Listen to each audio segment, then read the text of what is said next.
حضرت عمر رضی اللہ تعالیٰ عنہ روایت کرتے ہیں کہ زید بن سعانہ نامی ایک یہودی تھا جس کو حضور نے قرض دینا تھا۔ آقا کریم علیہ الصلوۃ والسلام دو جہاں کے مالک ہیں، لیکن حضور کا فقر اختیاری تھا۔ آقا کریم علیہ السلام کے گھر میں بسا اوقات کتنے کتنے دن چولہا نہیں جلا کرتا تھا۔ حضور ادھار لے کر کے لوگوں کی مصیبتوں کو بھی دور کرتے اور گھر کا چولہا بھی بعض اوقات ادھار لے کے گرم کرنا پڑتا۔ اعلیٰ حضرت فرماتے ہیں مال کے کونین ہیں گو پاس کچھ رکھتے نہیں، دو جہاں کی نعمتیں ہیں ان کے خالی ہاتھ میں۔ تو کہتے ہیں کہ ایک دن حضور علیہ السلام کی خدمت میں ایک شخص حاضر ہوا جس کا نام زید بن سعانہ ہے اور یہودی ہے، اور اس نے حضور علیہ السلام سے قرض کا تقاضا کیا، لیکن تقاضا اتنے سخت انداز سے کیا کہ اس نے حضور علیہ السلام کی قمیص کو پکڑ کے کھینچا بھی۔ تو حضرت عمر رضی اللہ تعالیٰ عنہ نے جب دیکھا تو بڑے گھور کے اس کی جانب دیکھا اور اس کو پیچھے ہٹاتے ہوئے کہا کہ تجھے شرم نہیں آ رہی کہ اللہ کے رسول کے ساتھ کیسے سلوک کر رہا ہے اور میں تیرے سامنے موجود ہوں؟ تو حضرت نبی رحمت صلی اللہ علیہ وسلم نے حضرت عمر کو کہا عمر مجھے تجھ سے اس بات کی توقع نہیں تھی، ذرا غور کیجئے حضور علیہ السلام کی اس سیرت کے انداز کو۔ ایک شخص آ رہا ہے اور حضور سے سختی کر رہا ہے، ابھی حضور کو قرض لٹانے کی جو تاریخ ہے اس میں بھی 4 دن باقی رہتے ہیں اور وہ ناجائز سختی کر رہا ہے۔ حضرت عمر رضی اللہ تعالیٰ عنہ نے جب اس کو گھورا اور سختی کی تو حضور علیہ السلام نے فرمایا عمر مجھے تیرے سے اس بات کی توقع نہیں تھی، تمہارا کام تو یہ تھا کہ مجھے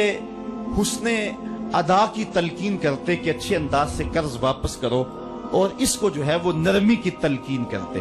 اور پھر آقا کریم علیہ السلام نے فرمایا اس کا قرض ادا کر دو،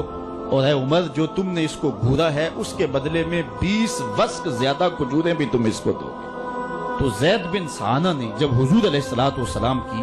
اس سیرت اور اس کردار کو دیکھا اور حضرت عمر رضی اللہ تعالیٰ عنہ 20 وسق اس کو کھجوریں دے رہے تھے، تو اس نے حضرت عمر کو بتایا کہ میں یہودی ہوں اور میں نے تورات کے اندر نبی آخر الزماں کی شان اور عظمتوں کے بیان کو پڑھا ہے،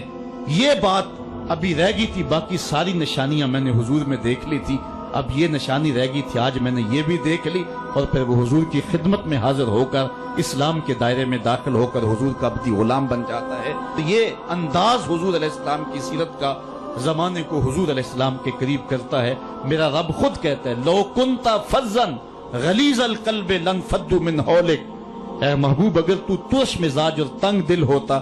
تو اتنے لوگ تیرے گرد کبھی بھی جمع نہ ہو پاتے۔ کچھ ان کے خلق نے کچھ ان کے کردار نے کر لی، مسخر ساری دنیا شہ ابرار نے کر لی۔ حضور علیہ السلام کے پیار نے زمانے کو اس قدر قریب کر دیا کہ وہ حضور علیہ السلام پہ جانے قربان کرنے کے لیے ہمہ وقت مستعد اور فعال رہتے تھے۔ جتنا پیار انہوں نے حضور سے کیا ہے کائنات میں اس کی دوسری کوئی مثال نہیں ملتی ہے۔ ایک شاعر کہتا ہے اپنے محبوب کا ذکر کرتے ہوئے، وہ کہتا ہے حافظ شیرازی نے غالباً کہا ہے کہ میرے جیسا محب زمانے میں کوئی نہیں، اس لیے کہ تیرے جیسا زمانے میں محبوب بھی تو کوئی نہیں۔ اگر صحابہ جیسا عاشق تمہیں زمانے میں نہیں ملتا تو محبوب جیسا کوئی صورت و سیرت میں حسین بھی تو زمانے کے اندر تمہیں نہیں ملے گا۔ تو حضرت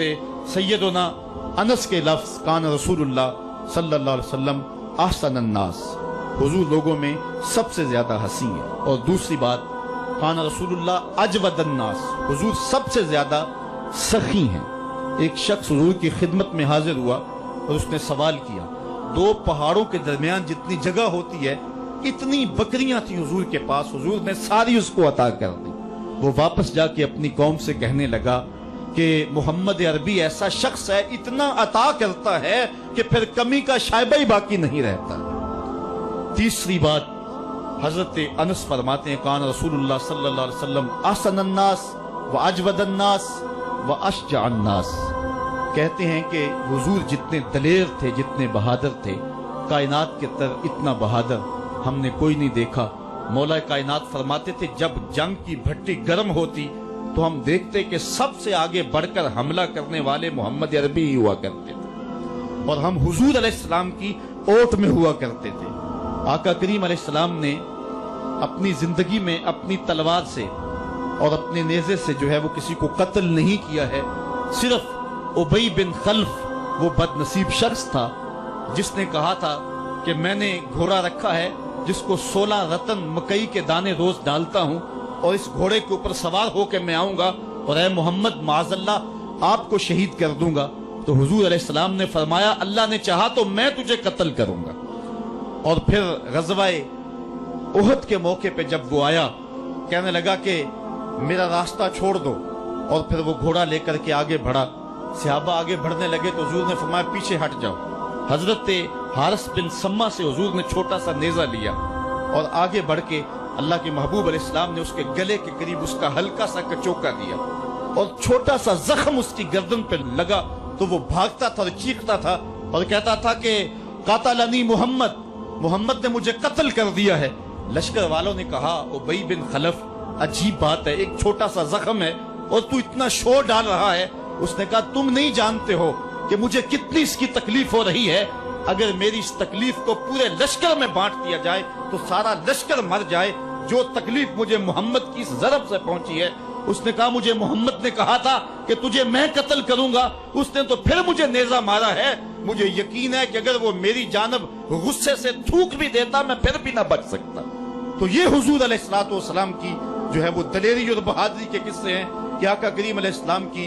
ضرب کو کون برداشت کرے، ایک معمولی خراش برداشت نہ کر سکا اور نارے جہنم میں جہنم کا وہ کتا جا پہنچا۔ تو آقا کریم علیہ السلام کی سیرت کے اس عنوان کو حضرت انس نے کتنے خوبصورت انداز میں بیان کیا۔ کان رسول اللہ صلی اللہ علیہ وسلم احسن الناس و اجود الناس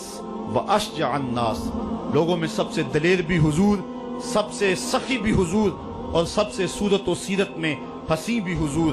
حضرت نبی رحمت صلی اللہ علیہ وسلم غزوہ حنین کے موقع پہ آپ دیکھیں سفید خچر کے اوپر سوار ہیں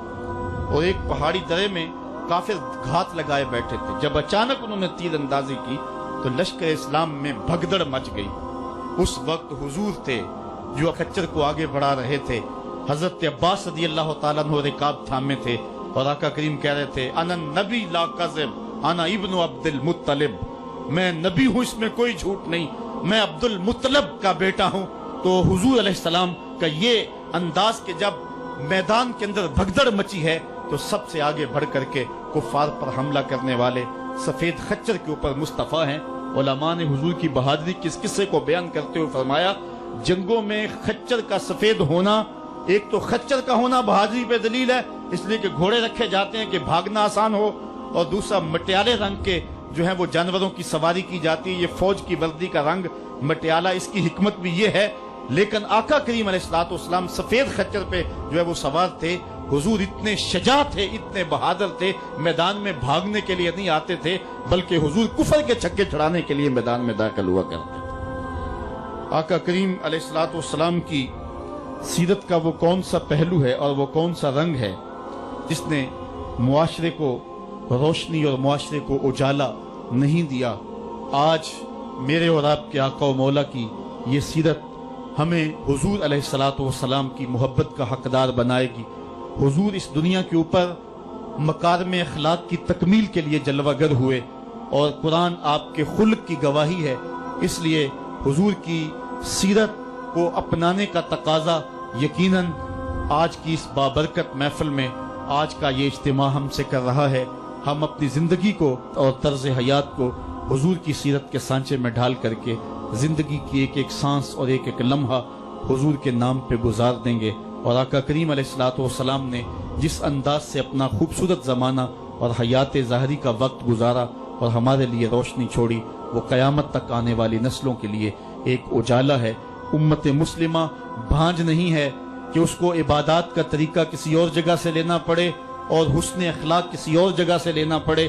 اس کو قوانین کسی اور جگہ سے لینے پڑیں اور ان کو جو ہے وہ اپنی عائلی زندگی کا نظام کسی اور جگہ سے لینا پڑے۔ ہماری زندگی کے سارے نمونے مصطفیٰ کریم کی ذات میں موجود ہیں۔ میرے رب نے کہا لَقَدْ كَانَ لَكُمْ فِي رَسُولِ اللَّهِ أُسْوَةٌ حَسَنَةٌ، حضور کی زندگی تمہارے لیے بہترین نمونہ ہے۔ اللہ حضور کی زندگی کا نور ہمارے من میں اتار دے، ہمارے باطن کو حرارت اور نور اور اجلا پن نصیب کرے۔ کار ما آخر شدو آخر ز ما کار نشد، مشت خاک ما غبارے، کوچا یار نشد، و آخر دعوانا ان الحمدللہ رب العالمین۔